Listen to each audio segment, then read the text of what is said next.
ತಾವು ಹೇಳ್ತಿದ್ರಿ ರಾಜ್ಯ ರಾಜಕೀಯದ ಮೇಲೆ ಗ್ರಹಣ ಹೇಗೆ ಎಫೆಕ್ಟ್ ಆಗುತ್ತೆ ಅಂತ ಮುಂದುವರಿಸೋದಾದ್ರೆ ಗುರುಗಳೇ. ನೋಡಿ ಮಗ, ಈ ರಾಜ್ಯ ರಾಜಕಾರಣ, ಕರ್ನಾಟಕದ ರಾಜ್ಯ ರಾಜಕಾರಣ ತಗೊಂಡ್ರೆ ನೋಡಿ, ಮೇ ತಿಂಗಳ ತನಕ ತುಂಬ ದ್ವಂದ್ವ ನಿರ್ಧಾರಗಳು, ಸರಿಯಾದ ನಿರ್ಧಾರ ತೆಗೆದುಕೊಳ್ಳೋಕ್ಕಾಗದೆ ರಾಜ್ಯದಲ್ಲಿ ಅನೈತಿಕವಾದಂಥ ತುಂಬ ಕಷ್ಟಕ್ಕೆ ಗುರಿ ಆಗುತ್ತೆ ಕರ್ನಾಟಕ.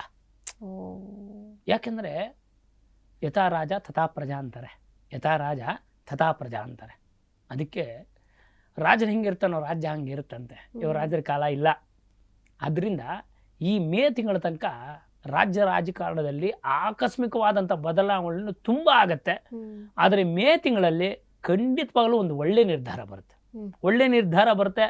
ಅದರ ಜೊತೆಯಲ್ಲಿ ಅಧರ್ಮ, ಅಸತ್ಯ, ಅನ್ಯಾಯ ಏನಿದೆ ಅದೆಲ್ಲಕ್ಕೂ ತಕ್ಕನಾದ ಉತ್ತರ ಮೇ ತಿಂಗಳಲ್ಲಿ ಒಳ್ಳೆ ತಕ್ಕನಾದ ಉತ್ತರ ಸಿಗುತ್ತೆ.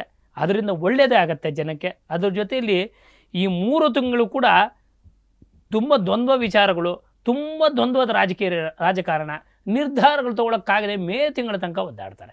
ಮೇ ತಿಂಗಳಲ್ಲಿ ಒಂದು ಒಳ್ಳೆ ನಿರ್ಧಾರ ಬರುತ್ತೆ. ಆ ನಿರ್ಧಾರದಿಂದ ಕರ್ನಾಟಕಕ್ಕೆ ತುಂಬ ಒಳ್ಳೆಯದಾಗತ್ತೆ. ಅದರಿಂದ ಈ ಗ್ರಹಣದ ವಿಚಾರದಲ್ಲಿ ರಾಜಕೀಯಕ್ಕೆ ಏನು ತೊಂದರೆ ಅಂತಂದರೆ, ಈ ಗ್ರಹಣವಾದ ಮೇಲೆ ಪ್ರಕೃತಿ ತುಂಬ ಉತ್ತರ ಕೊಡುತ್ತೆ ನಮಗೆ. ಗ್ರಹಣ ಅಂದರೆ ಅರ್ಥ ಏನು ಗೊತ್ತಾ?